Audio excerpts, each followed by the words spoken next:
buenas noches, bienvenidos a Sin Su Permiso. Hoy es Martes Santo, esperamos que esté disfrutando de este periodo y por supuesto haciendo las reflexiones pertinentes a esta época. El 24 de marzo se cumplieron 38 años del asesinato de Monseñor Romero. La conmemoración de este evento tuvo un ingrediente especial de emotividad. El Papa Francisco anunció que lo convertirá en santo de la Iglesia Católica. ¿Qué representa este anuncio para un país que está perdiendo feligreses y donde la figura de Monseñor aún sigue siendo utilizada en entornos políticos? Paralelo también existe la intención de convertir en santo a Rutilio Grande. ¿Qué pasa con este caso? Hoy nos acompañan los dos sacerdotes que han promovido la causa, Monseñor Rafael Urrutia y el padre Edwin Enríquez. Pero antes de saludar a nuestros invitados, saludo a Ana Giralt y Francesca Falconi. Ana Checa, buenas noches, bienvenidas. Buenas noches Lorena, buenas noches Ana. Buenas noches. Buenas noches, bienvenidos, gracias por aceptar la invitación, Monseñor Urrutia y Padre Esquivel, de verdad un gran honor tenerlos aquí en nuestro programa, especialmente en esta época y para hablar sobre este tema tan importante para nuestro país. Para nosotros es un gusto acompañarles este día y dispuestos a responder a sus preguntas. Antes de iniciar con una pregunta, quizás empezar con un poco de historia. ¿Cómo es que se introduce la causa para la canonización de Monseñor Romero? Bien. Una causa normalmente se introduce cuando existe el convencimiento de que este fiel cristiano merece que se estudie su vida, su historia, porque se le considera de alguna manera que ha muerto en fama de santidad o en fama de martirio. Monseñor Arturo Rivera Damas estaba convencido de la fama de martirio de Monseñor Romero. Él estaba convencido de que murió como un mártir y por eso pues me pidió que fuese a estudiar leyes y después una especialización en causas de canonización que dura muy poco, son 6 meses. Y en noviembre de 1988 comencé a trabajar yo en calidad de postulador diocesano con la causa de Monseñor Romero. ¿Usted conoció a Monseñor Romero en vida? Monseñor Romero me ordenó sacerdote el 4 de noviembre de 1978. Después me envió a trabajar a Chalatenango y posteriormente en noviembre del 79 me nombró canciller ad interim en la curia arzobispal y en la cual sigo siendo canciller a estas alturas. Y estuve cerca de él incluso el día anterior a su muerte martirial. Estuvimos en la Basílica del Sagrado Corazón, en esa misa donde hizo aquel llamado vehemente a las bases del Ejército y de la Guardia Nacional y de los cuerpos de seguridad, invitándoles a no matar a sus hermanos. De ahí, el día siguiente, estuvimos con él en el arzobispado y él se fue al mar a reflexionar con un grupo de sacerdotes y ya por la tarde la única noticia que tuve de él es que lo habían asesinado en el Hospital La Divina Providencia a las 6:20 de la tarde. Entonces así fue como comenzamos ya el proceso a prepararlo en 1989 cuando regresé y pasamos 5 años investigando, recogiendo materiales y en 1994 abrimos oficialmente el 24 de marzo el proceso diocesano. Fue la sesión de apertura. Monseñor, el proceso inicia por un mártir por odio de fe, ¿verdad? Sí. Pero ahora lo están convirtiendo en santo por mártir de odio de fe o por haber hecho un milagro. Es decir, él fue beatificado por martirio en odio a la fe. Ahora, una vez que él es declarado beato, a partir de entonces tenemos que demostrar que él ha hecho un milagro por su intercesión. Es una obligación del procedimiento. Es necesariamente, nos guste o no nos guste, hay que demostrar que él ha realizado un milagro. Entonces, hizo este milagro y hicimos el proceso del milagro. El padre Luis y yo somos vicepostuladores ante Roma, pero aquí somos postuladores diocesanos del milagro que él realizó en Cecilia, Flores de Rivas. Entonces, sí. y hemos tenido que demostrar con la ayuda de los médicos este milagro. Y Padre Enríquez, tal vez usted nos puede hablar de este milagro, ¿no? Porque a pesar de la importancia que ha tenido y la magnitud que representa para la santificación de Monseñor Romero, es un hecho que siento yo que no se le ha dado como la seriedad o la documentación o la promoción de vida. Bueno, el proceso también conlleva un silencio, un secreto, ¿sí? Para no, digámoslo así, entorpecer las investigaciones. Son valoraciones que tiene que ir haciendo Roma. Como Monseñor explicaba, en la diócesis donde fue martirizado el candidato a santo, se recoge toda la información, pero aquí no se valora nada. No es la iglesia de San Salvador la que está diciendo Monseñor es santo, sino que todo se recoge y se envía al Vaticano. Y allá hay una serie de teólogos, de cardenales, que con mucha paciencia durante 15, 20 años leen y analizan, y la causa va avanzando conforme estos decretos. Entonces, resulta que para que el proceso pueda ir avanzando con toda la libertad, no se hace del conocimiento. Lo mismo sucede con el milagro, ¿verdad? El milagro ocurrió en el 2015, pero en esa época comienza a documentarse y a reunir toda la información con los médicos, con la misma familia que recibe esta gracia, y se envía a Roma. Y allá Roma sigue los procesos de un grupo de médicos. ¿En qué año? 2015, el 23 de mayo. ¿Y el milagro ocurre? En aproximadamente septiembre. ¿Cómo? Septiembre de 2015. Es decir, meses después de ser beatos. Pocos meses después. ¿Cómo se dan cuenta ustedes del milagro?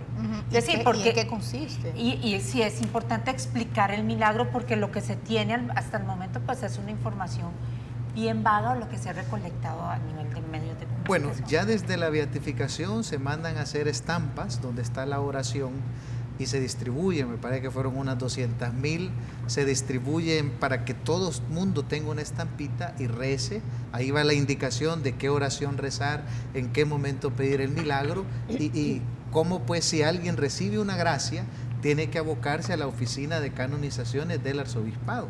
Y ahí se escucha. Ahí estaba como la instrucción. Y allí hay una persona que tiene la primera entrevista. Luego todo pasa al que es encargado de la oficina, que es Monseñor Urrutia, y ya él también habla con esta persona, y es lo que podríamos decir nosotros del experto, que ve que esto me huele que puede ser un milagro, ¿verdad? Aquí puede ser que están todos los elementos.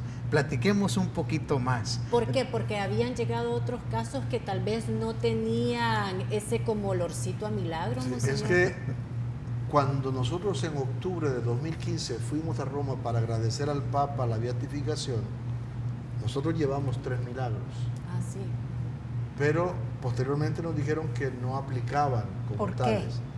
Porque normalmente las cuestiones del cáncer son muy reticentes o puede repetirse Años después. Ah, ok. Entonces, un poquito quedamos así entristecidos hasta que apareció esto, y cuando aparecieron ellos le dije, bueno, explícame de qué se trata. Le digo, ¿tú puedes conseguir todo el expediente médico?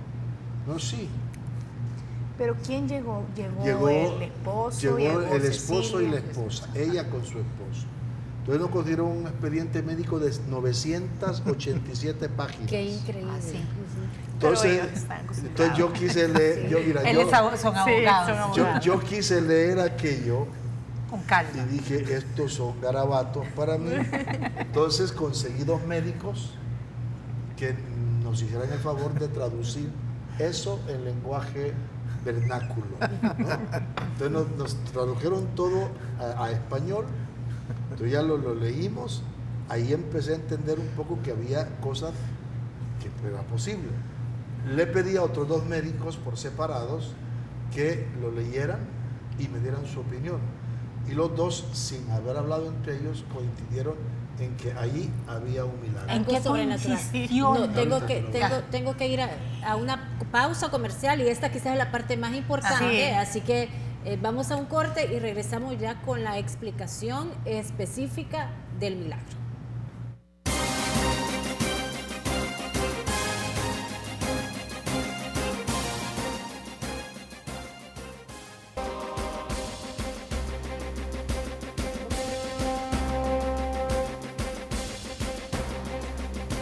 Continuamos. Monseñor, estaba explicándonos en qué consistió específicamente el milagro de Cecilia, ¿verdad? Bien, Cecilia vino a la beatificación en estado de embarazo. Ella peregrinó para estar presente y rezarle a Monseñor Romero, ella, con su esposo y sus 2 hijos, rezarle porque el embarazo del tercer niño, que ahora se llama Luis Carlos, no se echara a perder, porque ella había perdido por eclampsia 3 embarazos anteriores.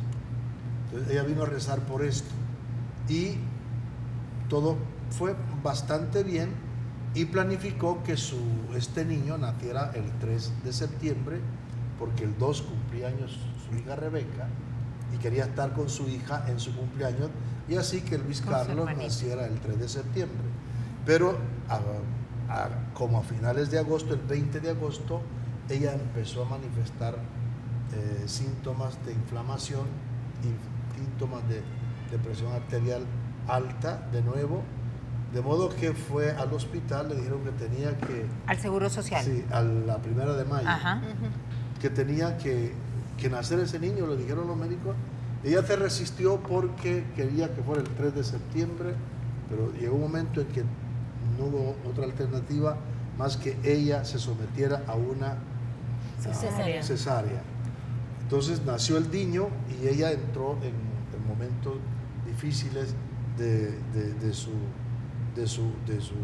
situación. De su salud. De su salud. Entonces... ¿Cae en coma? Cae en coma, cayó en coma. ¿Pero cae en coma o la inducida? Inducida. Fue un coma inducido para evitar que se complicaran los riñones, los pulmones y el hígado. Pero ya era tarde porque eso se había complicado y en un momento determinado uno de los médicos o un enfermero le dijo a Alejandro, su esposo, mira, si tú crees en algún Dios, pídele porque lo único que puede salvar a tu mujer es su milagro. Entonces Alejandro, entre que corría para cuidar a su mujer, al niño recién nacido, a sus otros 2 hijos en casa, un poco, dice, angustiado, tomó una Biblia que le había regalado su abuela y de la Biblia cayó la estampa de Monseñor Romero. Ellos son del camino neocatecumenal. Entonces él agarró la estampa, empezó a rezar a Monseñor Romero y pidió a los hermanos de su comunidad que rezaran con él, pidiendo a Monseñor Romero por este milagro, su intercesión. De esa manera, 3 días después más o menos, ella reaccionó de un modo inusual y salió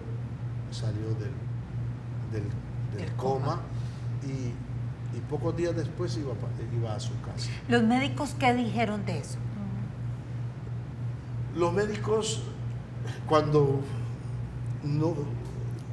ya nos avisaron de Roma, miren, es interesante porque el término que usan no es milagro, sino que nos dijeron, instruyan este caso porque aquí parece que hay una intervención divina, externa, superior. Sobrenatural. O sea, una intervención externa superior. Entonces empezamos a instruirlo. Cuando nosotros fuimos a hablar con los médicos, me preguntaron, padre, ¿y usted tiene una fotografía de ella? Entonces saqué el teléfono y le dije, mira, aquí está. Dice el médico, no puede ser, ella tenía que estar muerta. Ella tiene que estar muerta. Porque era justo, ese doctor conocía a la paciente, entonces se sorprendió, la había tratado. Entonces el le dijo a una médica, ella debería estar muerta. Sí. Ella debería estar. ¿Pero por qué? Porque tenía los riñones colapsados. Porque colapsaron los riñones, colapsó el hígado, de líquidos, los pulmones con agua. ¿Y ahora ella está? Y ahora está perfecta. Perfectamente bien. Ella está perfectamente bien. Ahora, usted, el proceso, cuando ustedes conocen la historia, cuando traduce a un lenguaje menos técnico, accesible, el expediente médico van al Vaticano. Se llevan. Lo enviamos vía anunciatura. Y ellos vienen también aquí, ¿verdad? No, aquí no vinieron. No viene el Vaticano. Entonces lo llevamos allá, lo estudiaron, dijeron que había que instruirlo, lo instruimos y el 28 de febrero del año 2017 lo entregamos a la anunciatura para que lo enviaran a Roma. De ahí tuvieron que estudiarlo el Colegio de Médicos, especialistas de la congregación, el Colegio de Teólogos y un Consejo de Cardenales. Y una vez que todos coinciden en que realmente se trata de algo, de un milagro, entonces se traslada al Papa, para que el Papa declare que es el Vaticano en ningún momento entrevista a la familia. Quizás decir de que todo este procedimiento, como estaba explicando Monseñor, en un primer momento se presenta los elementos. Cuando Roma lo ha leído y ve también de que están todos los elementos del milagro, entonces nos dan ya un mandato para que lo hagamos jurídicamente, declarando, jurando, tocando la Biblia, con un notario. Entonces ya esas declaraciones pues tienen la validez, ¿verdad? Hay un perito médico. Me imagino que ustedes sintieron como una paz y una gran tranquilidad, como que este era un milagro que la Iglesia o el Vaticano no iba a cuestionar o no iba a rechazar. Desde el primer momento. Aquí desde el primer momento. Sí. Desde el primer momento ustedes sintieron, Por el tema también, es una familia salvadoreña, son dos jóvenes, se trata del nacimiento de un niño. A usted se le iluminan los ojos cuando habla del tema. Claro, es que es un tema, El Salvador también es eso lo que necesita, un mensaje de vida, un mensaje a la juventud. ¿Cuál es el mensaje que manda entonces Monseñor Romero a través de este milagro? Pues yo pienso que es eso. Comenzábamos esta entrevista hablando de su denuncia, el 5.º mandamiento, no matarás, que en positivo quiere decir ama la vida, respeta la vida. Y El Salvador tiene que seguir siendo ese país que da ese testimonio ante el mundo de amar la vida del no nacido, la voz de los sin voz, el matrimonio también, por supuesto, ¿verdad? Un hombre, una mujer. Un hombre orando por la salud de su mujer. Eso es ¿verdad? impresionante. Es un mensaje, en este caso, del tema de la vida que usted habla de los niños, es un mensaje que le manda Monseñor a quienes han hablado de despenalizar el aborto o matizar algunas causas para no condenar a quien aborta. Precisamente está ese mensaje, Monseñor Romero. La gente le decía, usted es la voz de los que no tenemos voz. Si vamos a hablar de los indefensos, el indefenso más grande es un niño que no ha nacido, pero también tanta gente que pide una vida digna, que pide pero un Cecilia trabajo. no era propensa a un aborto, era propensa a morir por el nacimiento de su hijo. ¿Es así? Así es. Ella era darlo todo por sus hijos, sí.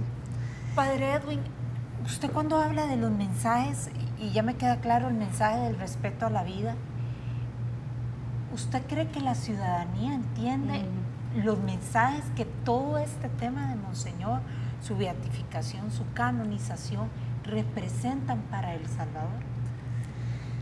Yo pienso que el tema es que poco leemos. Sí, muchas veces pregunta la gente, mire, ¿y cuál es el pensamiento de Monseñor Romero? No son dos palabras. Es leer el Evangelio. Monseñor Romero traduce el Evangelio a salvadoreño. Y para eso hay que leer sus homilías, hay que leer su diario, sus cuadernos espirituales que son bellísimos. Y eso pues ayuda mucho a entender cómo un salvadoreño se enamora de Jesús y en conciencia tiene que hacer el bien. No es que voy a quedar bien con esta persona y cuidadito si quedo mal con aquel otro. No, yo tengo que hacer el bien. Entonces Monseñor Romero ayuda a entender el Evangelio de Jesús, porque también existe ese peligro de hacer una religión de Monseñor Romero. Porque a eso iba yo, siguiendo un poco la tónica de la pregunta de Ana.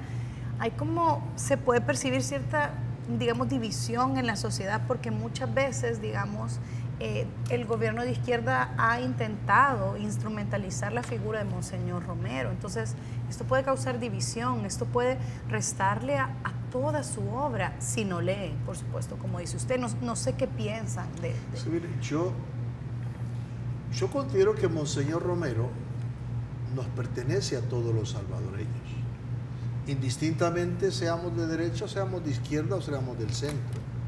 Monseñor Romero, por encima de todo, es un hombre de Dios, un hombre de experiencia de fe, un hombre de evangelio y de magisterio de la Iglesia. Otra cosa es que su palabra pronunciada en un momento circunstancialmente difícil para la vida del Salvador, para uno fue acogido, para otros no fue acogido. Y que de alguna manera, cuando se le mira desde el punto de vista ideológico y político, nos podemos dividir, pero cuando lo vemos desde la perspectiva de la fe, Monseñor Romero nos unifica en torno a la vida, porque él no solo defendió la vida de los pobres y de los necesitados, sino de todo el pueblo del Salvador, y ahora defiende la vida de un indefenso y de una madre que lucha por sobrevivir para acompañar a sus hijos en el crecimiento y para acompañar a su esposo en el crecimiento de los hijos. Entonces, esto es importante. Monseñor Romero es interesante porque su palabra de dónde venía del Evangelio, pero lo que nadie sabe es que una vez que él preparaba la homilía el sábado por la tarde, desde las 10 de la noche estaba de rodillas ante un crucifijo hasta las 4 de la mañana el domingo.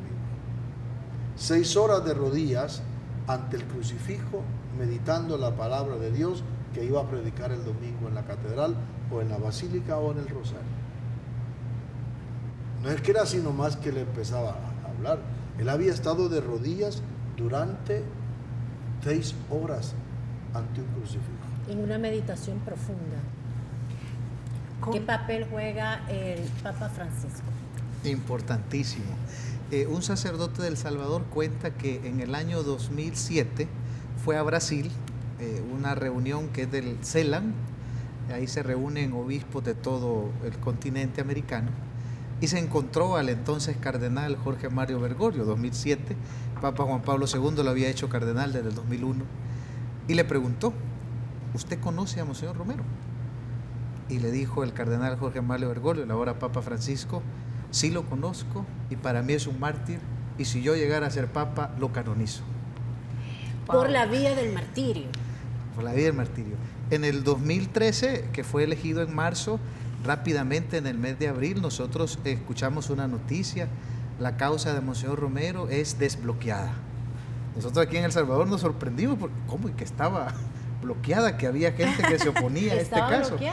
Sí. Y a partir de bloqueada eso... en el Vaticano. En el Vaticano. Sí, había gente del Vaticano relentada, no sé cómo podríamos decir. Pero ¿quién bloquea una causa de este tipo? Tenía sobre sí un dilata. Eso es. Un dilata porque a juicio de los responsables de la doctrina de la fe había todavía muchas cotas que aclarar. ¿En términos qué? ¿Religiosos o en términos políticos? En términos religiosos y políticos, digámoslo así. Ajá. O sea, se estaba dilatando el proceso. Entonces, y cuando llega el Papa Benedicto XVI dijo, el proceso tiene que continuar su iter natural hasta el final. El Papa Benedicto lo desbloquea. Sí. Lo desbloquea y lo continúa el Papa Francisco. Francisco, quizás el Papa lo acelera, el Papa Francisco. Francisco lo acelera. En este sentido, debe continuar su curso, porque esto del dilata era como quien dice, no lo toquemos, no lo estudiemos. Pero los dos papas, Benedicto XVI y Francisco, trabajemos en él, que llegue hasta el final. Demos una respuesta a la pregunta, ¿es santo o no? Pero no me queda claro por qué se acelera tanto con la iglesia. No, el acelerarlo es simplemente que se le estudie. Es que la aceleración, sí. El proceso había avanzado, muy lentamente, pero había avanzado. Y cada paso que daba tenía 10 trabas. La destrabábamos 10 veces y el siguiente paso tenía... Pero que será porque Monseñor Romero era una figura incómoda para la iglesia. Es que siempre fue incómoda. Para un sector de la iglesia católica. Siempre fue incómoda para un sector de la iglesia católica a partir de su arzobispado, ¿no? Fue incómodo porque normalmente rompió los esquemas. Es decir, acostumbrarse a un obispo que trata de esta manera a los pobres, que huele a oveja, que huele a pobre. Pero esa es la función de un sacerdote. Por supuesto. ¿Ese es el papel de un sacerdote o no? Pero en aquel momento la iglesia no estaba habituada a este tipo de obispos. Vamos a una pausa comercial y en breve regresamos con el siguiente bloque.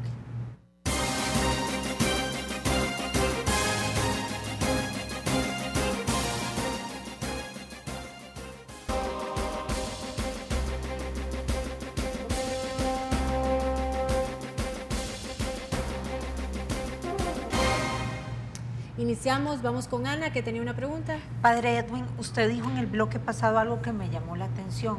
No hay que hacer, y no lo estoy diciendo textual, pero no hay que hacer de Monseñor Romero una religión. ¿Qué significa esto? Hacer de Monseñor Romero una religión. Los santos nos ayudan a imitar el Evangelio de Jesús, pero no pueden ellos ocupar el lugar de Jesús. Vámonos a quien nosotros veneramos con gran devoción, que es la Virgen María. El mensaje de la Virgen María es: hagan lo que Él les diga. En las bodas de Caná, la Virgen María no se pone en el lugar, yo soy la madre de Jesús, ella envía a Jesús. Y también el santo, el mismo Monseñor Romero nos decía: seguirme a mí. No, seguimos a Jesús. Pero claro, Él sí nos enseña a interpretar el Evangelio. Están sus homilías recogidas durante 3 años, del 77 al 80, y uno puede ir como al oído que Monseñor Romero nos va explicando el Evangelio, pero es el Evangelio de Jesús. No es que... Él nos traduce lo que Jesús nos quiere mandar a nos lo decir. explica, nos lo habla en salvadoreño, eso sí. Entonces siempre tiene que quedar que la iglesia es universal y hay más santos, no solamente Monseñor Romero. Que se corre el riesgo de que quienes veneran a Monseñor Romero lo conviertan sin querer una religión en Monseñor Romero? Son los extremos que siempre están, ¿verdad? Los y extremos. este es un país de extremos. Y entonces ese es un problema, porque vaya, el calendario de los santos a lo largo del año son muchísimos y muy bellos, y cada uno tiene un ejemplo pues muy grande para nosotros. Y si nos centramos solo en uno, entonces quiero tapar con uno. Y Monseñor tendría su día el día que sea canonizado. Ese día es el día... No, ¿cuándo se le veneraría? O el día del cumpleaños. El 24 de marzo. El día de su martirio. El día de su martirio. Y me llama la atención, Monseñor, que usted decía que Monseñor Romero rompió los esquemas y que fue alguien que realmente abrió brecha en la iglesia.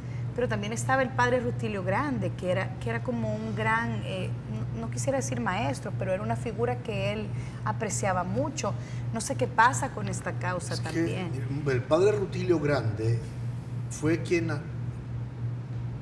recibió a Monseñor Romero cuando fue trasladado de San Miguel a San Salvador para trabajar aquí, y se hicieron muy amigos, como dos personas muy similares, campesinos, sencillos, humildes, temperamentales los dos, y uno introdujo al otro en la vida pastoral de aquí.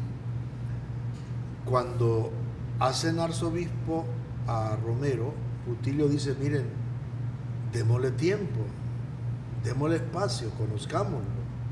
Porque todo el mundo protestaba porque Romero era un hombre conservador, un obispo conservador en la iglesia, tradicional de la iglesia. Y Rutilio dice, paciencia, démosle espacio, démosle tiempo.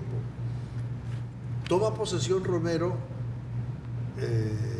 el 27 de febrero y el 12 de marzo asesinan a Rutilio. Sí. Y por eso Romero, ante el cadáver de Rutilio, en la primera misa que hace, dice, este no es cualquier muerto, este es Rutilio, mi hermano. Rutilio, mi hermano. Entonces, de alguna manera, la muerte de Rutilio permite que Óscar Romero vea otra luz, vea ciertamente, entre la oscuridad, vea la realidad de vea una perspectiva una iglesia diferente, una iglesia que comienza a sufrir, una iglesia que empieza a sufrir la persecución en aquel instante. Entonces, Monseñor Romero va a ir progresivamente convirtiéndose en el pastor profeta que nosotros conocemos. Así como el Papa Francisco se expresó de Monseñor Romero, ¿usted ha escuchado alguna expresión o usted, Padre Edwin, de parte del Papa Francisco de Rutilio? ¿Lo conoció el caso? ¿Tiene una opinión formada?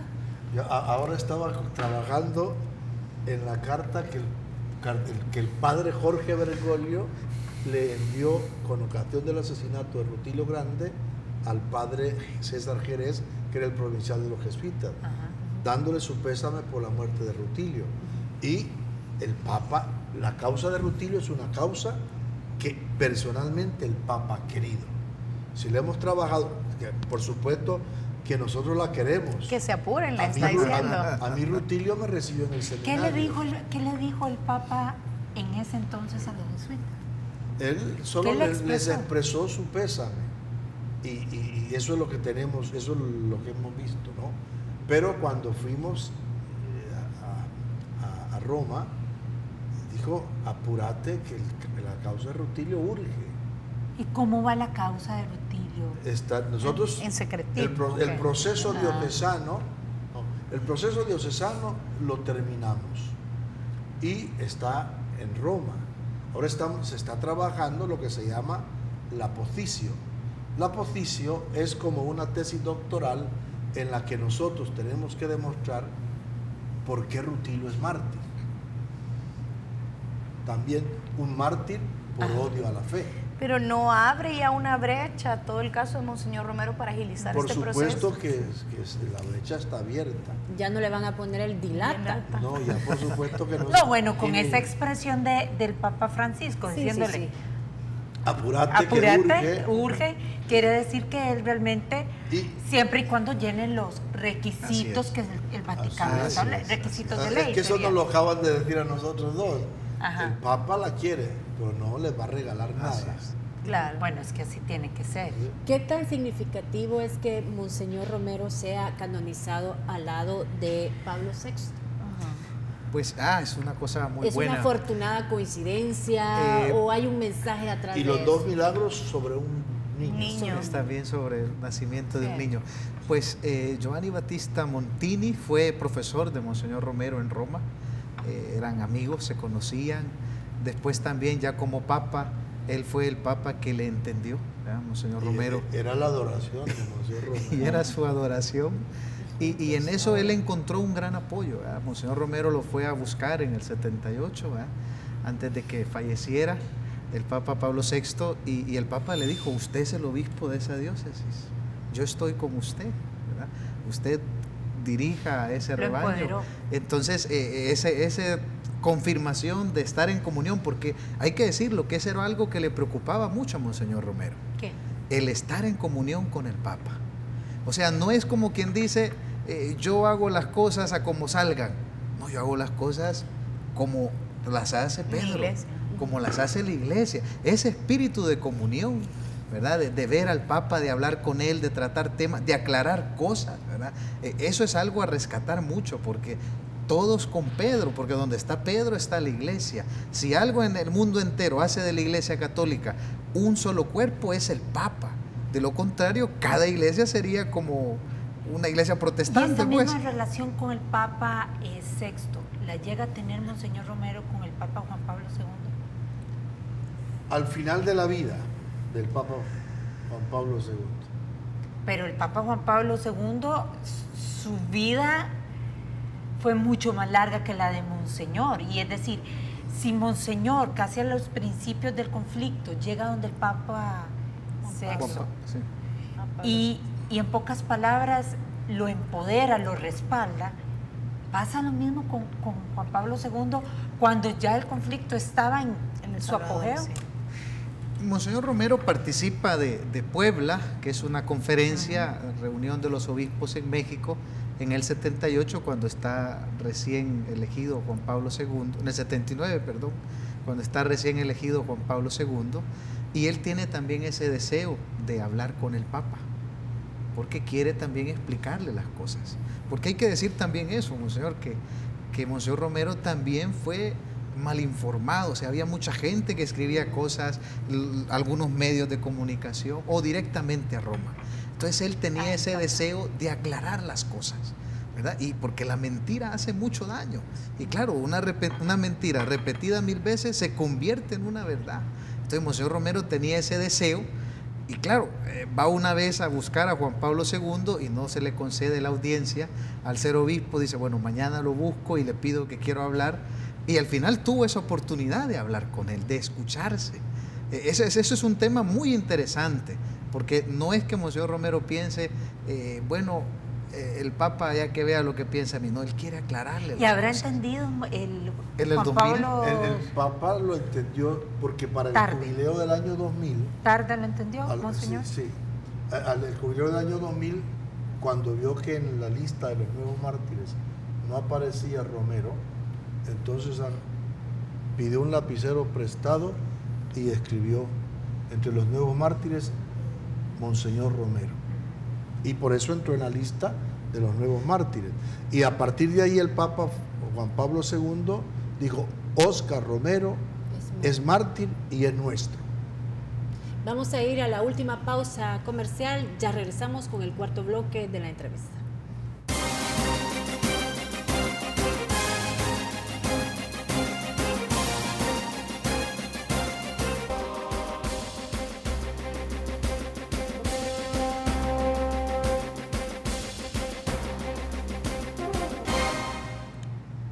Continuamos.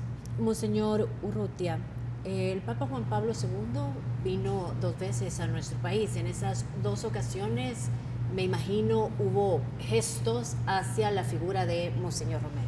Sí, la primera de sus venidas, el Papa Juan Pablo II desvió el Papa Móvil para ir a rezar sobre la tumba de Monseñor Romero, muy claramente. Y la segunda vez, pues ya manifestó el Papa de que era nuestro y que era un mártir. Es decir, ya el proceso había comenzado, ¿verdad? Y que había que seguir adelante. Y siempre, a partir de entonces, tenía la oportunidad de manifestarlo. El Papa Benedicto, incluso, viajando hacia Brasil, dijo, Monseñor Romero es mártir. Benedicto XVI también es mártir. Pero hay que seguir el proceso. ¿Qué sigue ahora? Definitivamente la canonización va a ser en Panamá. Imposible que venga el Papa aquí a El Salvador. ¿O dónde va a ser? Ya está confirmado que es en Panamá. Mire, de lo que sigue sabemos muchas cosas. Dígalas, sí, el ideal es que viniera el Papa a hacer ese. Lo primero que sabemos es que va a estar el Papa. Sí, pues es un sí. acto que solo el Papa puede ver. Pues sí, Solo pero van a que estar sea 2, aquí. Solo van a ser 2 los canonizados. No se sabe. Es no un se anuncio sabe. que está Yo pensé que era por solo darse Monseñor Romero y Pablo cuando VI. tenga lugar un consistorio, Que es en mayo. que esperamos Mayo que es. sea en mayo. Entonces el Papa, estas son cosas que solamente... Pero Entonces hay el Papa. posibilidad, aunque sea mínima, pero que sea en El Salvador, ¿o no? Es una alternativa. Mínima. Uy, ¿O pero hay eso sería una posibilidad alegría remota? país enorme, porque no nos ha vuelto a visitar ningún Papa desde Juan Pablo II. Lo que nosotros sabemos es que la invitación reiteradas veces se le ha hecho al Papa. Este año el nuncio, Monseñor León Calenga, que ha sido nombrado ahora nuncio de Argentina, él llevó una carta firmada por los obispos de la Conferencia de El Salvador pidiéndole nuevamente al Papa que la canonización de Monseñor Romero y que nos visite, ¿verdad? Nos visite si él lo cree conveniente cuando vaya a Panamá o antes. Pero o regresando de Panamá. O regresando de Panamá. Y esta es una decisión que solo compete al Papa, no hay nadie más que pueda decir, sí, vamos al Salvador El a Papa, hacerlo. solo a él. ¿Y el Papa no les ha expresado el interés de venir a El Salvador?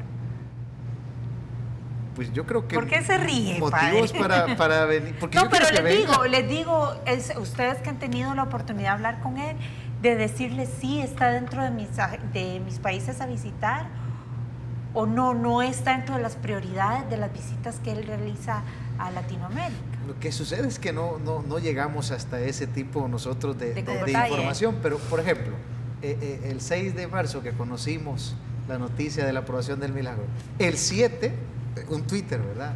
Agenda el Papa un viaje para septiembre, ¡ah! Países bálticos, Sí. ¿verdad? Y yo, bueno, puede ser que un día tras otro vean tantas cosas. No se sabe, la verdad. Uno sí considera pues la salud del Papa para un viaje y todo, la distancia de las horas.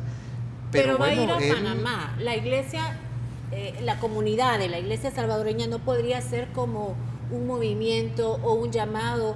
El Papa es una figura de redes sociales, ¿verdad? Se comunica muchas cosas por ahí. ¿No se podría hacer algún movimiento de que todos los salvadoreños lo invitamos? Claro. Que nos dé ese La regalo. idea no es... La idea es muy buena. Y nace aquí. Nace aquí. Aquí lo podemos empezar. Y decirle al Papa, mire, sin su permiso lo invitamos. Nos lleva en el avión, como la prensa acreditada. La dinámica es que hay que ir a Roma y de Roma se viene con el Papa y luego se lleva al Papa y uno se viene. Lo podemos hacer. De verdad. Ay, no hay encantada. Ahí sí no tengo miedo a los aviones, que tal de viajar con el Papa.